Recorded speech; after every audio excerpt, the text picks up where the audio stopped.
तिथे मुंबईतल्या रेसकोर्सच्या जागेवर सेंट्रल पार्क उभारणार असल्याचं मुख्यमंत्री एकनाथ शिंदे यांनी सांगितलं।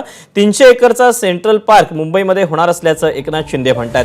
120 एकरवर कुठलंही बांधकाम होणार नाही। ज्या ठिकाणी रेसकोर्स आहे तिथे कुठलंही बांधकाम होणार नसल्याचं एकनाथ शिंदे यांनी सांगितलं। त्यामुळे आता 300 एकरच्या परिसरामध्ये सेंट्रल पार्क मुंबईत लवकरच पूर्ण होईल अशी ग्वाही असा आश्वासन मुख्यमंत्री एकनाथ शिंदे यांनी दिलं आहे।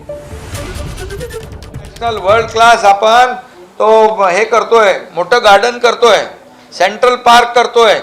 आतापर्यंत तिथे रेसकोर्स होतं। रेसकोर्स ठेवून आपण 120 एकर जागा घेतली।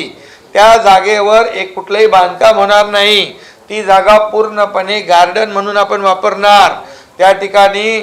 आणि दुसरी गोष्ट, आपलं जे कोस्टलचं गार्डन होणार आहे ते 200 म्हणजे 180 एकर आणि हे 120 एकर खालून आपण सबवे करून हे गार्डन एक करणार। 300 एकरचा सेंट्रल पार्क मुंबईत होणार। एबीपी माझा, उघडा डोळे बघा नीट।